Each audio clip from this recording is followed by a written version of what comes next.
జై తెలంగాణ. నేను నా కొడుకు ఆదిత్య గ్రాడ్యుయేషన్ సెరమనీ పూర్తి చేసుకొని అమెరికా నుండి వచ్చే లోపల మరి ఏదో లేఖ లీక్ అయిందని చెప్పి గత 2-3 రోజులుగా చాలా హంగామా నడుస్తున్నట్టుగా తెలుస్తూ ఉన్నది. మరి ఈ సందర్భంగా నేను చెప్పదలుచుకున్నది ఒకటే, 2 వారాల క్రితం నేను గౌరవనీయులు పెద్దలు కేసీఆర్ గారికి ఒక లేఖ రాయడం జరిగింది. నేను ఈ విధంగా కేసీఆర్ గారికి ఇదివరకు కూడా నా ఒపీనియన్స్ ఎప్పుడున్నా కూడా లేఖ ద్వారా చెప్పడం జరిగింది. అయితే ఈసారి నేను మొన్ననే చెప్పున్నాను, కుట్రలు కుతంత్రాలు జరుగుతూ ఉన్నాయని. నేను చెప్పిన కొద్ది రోజుల్లోనే మరి నేను అంతర్గతంగా కేసీఆర్ గారికి రాసినటువంటి ఉత్తరం బహిర్గతం కావడం అన్నది, ఇది మరి ఏం జరుగుతుందో అన్నది పార్టీలో ఉన్నటువంటి మనందరం, తెలంగాణ ప్రజలందరూ కూడా ఆలోచించుకోవాల్సినటువంటి విషయం. నేను వేరే ఏం విషయాలు చెప్పలేదు. నేను కేవలం పార్టీలో ఉండేటటువంటి అన్ని స్థాయిలో ఉన్నటువంటి నాయకులందరూ అనుకుంటున్నటువంటి విషయాలు. దాదాపు సగం తెలంగాణ నేను ఈ సందర్భంగా ఈ మధ్యలో టూర్ చేసినటువంటి సందర్భంలో తెలంగాణ ప్రజలు అనుకుంటున్నటువంటి విషయాలను మాత్రమే నేను పెద్ద ఎత్తున చెప్పడం జరిగింది తప్పితే నా పర్సనల్ ఎజెండా ఏమీ లేదు. నాకు వ్యక్తిగతంగా ఎవరి మీద ద్వేషం లేదు, ఎవరి మీద ప్రేమ లేదు. కానీ నేను రాసినటువంటి లేఖ చాలా అంతర్గతంగా పార్టీలో మా నాయకుడికి రాసినటువంటిది.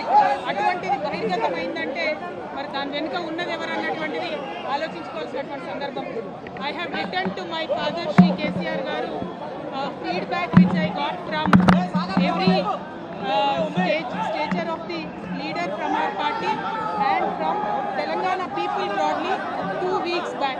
I've always written to my father at various stages. Whenever I needed to give him any feedback, I've always written to him.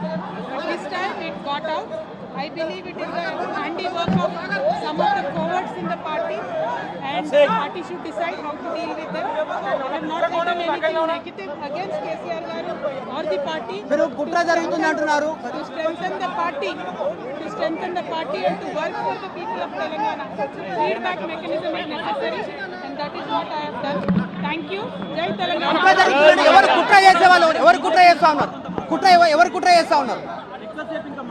KCR గారు దేవుడు, కేసీఆర్ గారు దేవుడు. కానీ కేసీఆర్ గారు చుట్టుకొని దయ్యాలు ఉన్నాయి. వాళ్ళ వల్ల చాలా నష్టం జరుగుతున్నది. పార్టీలో ఉండేటటువంటి నాకు, నేను కేసీఆర్ గారి కూతుర్ని, అంతరంగికంగా నేను రాసినటువంటి లేఖనే బయటికి వచ్చిందంటే మరి ఇతర సామాన్యుల సంగతి, ఇతరుల పరిస్థితి ఏంటి పార్టీలో అనేది ఇవాళ చర్చ జరగాల్సినటువంటి అవసరం ఉన్నది. దానికోసమే ఇవాళ నేను మీతో మాట్లాడుతూ ఉన్నాను. రెగ్యులర్గా నేను ఇచ్చిన ఫీడ్బ్యాక్ అందులో స్పెషల్ ఏం లేదు. ఏ మీటింగ్ అయినా ఏదైనా కూడా నేను సార్కి ఇస్తానే ఉంటాను. కానీ ఈసారి ప్రత్యేకించి బయటికి రావడం అన్నది నేను బాధాకరంగానే ఉన్నది. అయితే ఈ లేఖ, ఈ విషయం అంతా చూసుకొని కాంగ్రెస్ బీజేపీ పార్టీలు బాగా సంబరపడుతున్నట్టున్నాయి. కోతి కొబ్బరికాయ దొరికినట్టుగా ఏదో బీఆర్ఎస్ పార్టీ ఆగమైంది, కేసీఆర్ గారికి ఏమో అంత సీన్ లేదు. మా నాయకుడు కేసీఆర్ గారే. కేసీఆర్ గారి నాయకత్వంలోనే తెలంగాణ బాగుపడుతుంది, ముందుకు పోతుంది. అందులో ఎటువంటి అనుమానం లేదు. కేసీఆర్ గారి నాయకత్వంలోనే బీఆర్ఎస్ పార్టీ కూడా ముందుకెళ్తుందని చెప్పి నేను బలంగా పార్టీలో ఉన్నటువంటి చిన్న చిన్న లోపాలను డిస్కస్ చేసుకొని సవరించుకొని కోవట్లను పక్కకు జరుపుకుంటూ ముందుకు పోతే పార్టీ 10 కాలాల పాటు చల్లగుంటుంది అనేటువంటి నా భావన.